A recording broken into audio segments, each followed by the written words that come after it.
Hello and welcome to Patrick's Models and Transports. Here's an update on the railcar.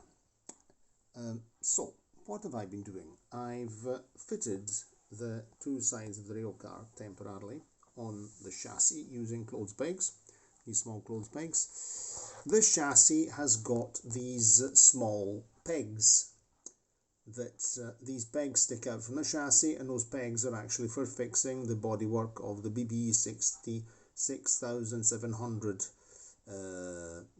SNCF locomotive.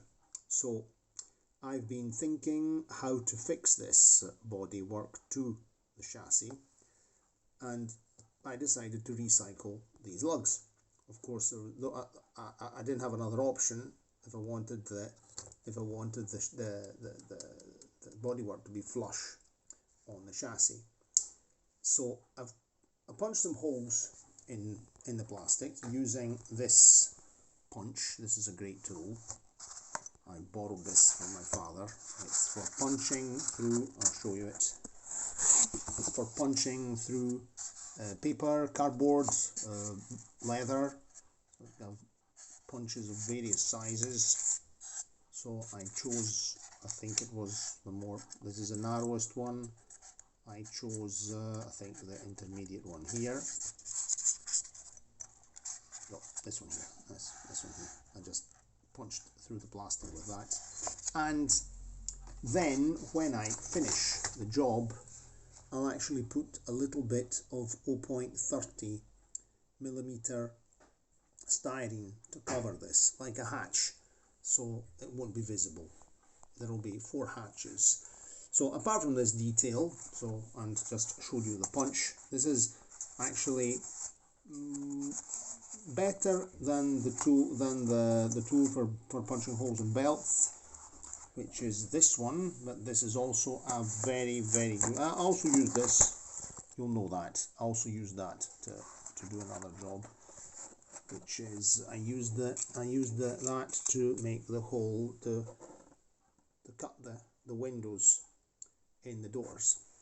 Okay, so that's that. This video started as a tidy thing, nicely filmed, and now it's turning into an utter mess. Okay, back to business. So this way I've succeeded in positioning the sides of the bodywork, sort of holding them in position. I will now I'm going to anchor them together with 2 lengths of styrene, one up here and one lower down, so that it can sit in position. Probably we'll see once this is finished how to keep it on the chassis. I might just rely on these lugs. I might create something underneath that could be even just a piece of wood that could be held in position with screws. I will add I'll add some ballast under here, and I might very well add the ballast to that piece of wood, which would anyway be removable, because of course you have to access the motor. The motor's in that hatch, because this will need a little bit of ballast to improve pickup and to make it less wobbly on the track. Tire weights, adhesive tire weights. And now let's see the 2 cab fronts. So I've measured these out. I've decided I'll go for a flat front. There will be a centrally longitudinally mounted engine, like a bus engine, like on an old Italian Littorina. So this is a sort of, what if the design of the twin engined longitudinal ALN, now I don't remember the number, so the very first Italian rail cars, this old 1930s technology had been continued, and that'll be the general outlook of the rail car.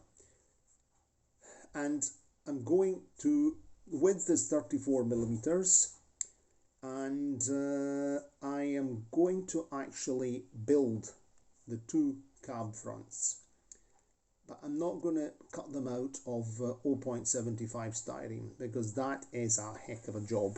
Cutting windows through 0.75 styrene is a pain. So I'm actually going to build these as if I were building a real piece of bodywork. So I'm going to use pre-cut styrene lengths, which are already cut. I'll be working on the 2mm, so 0.75 by 2mm.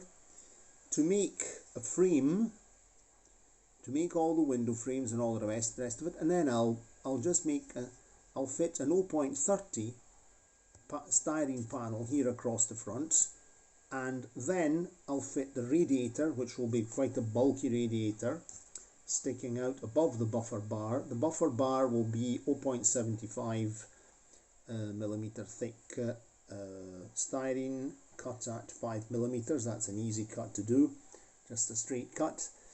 And then we'll fit on the buffer. The buffers themselves will all be fabricated by myself using discs cut out with a belt punch, and so on and so forth.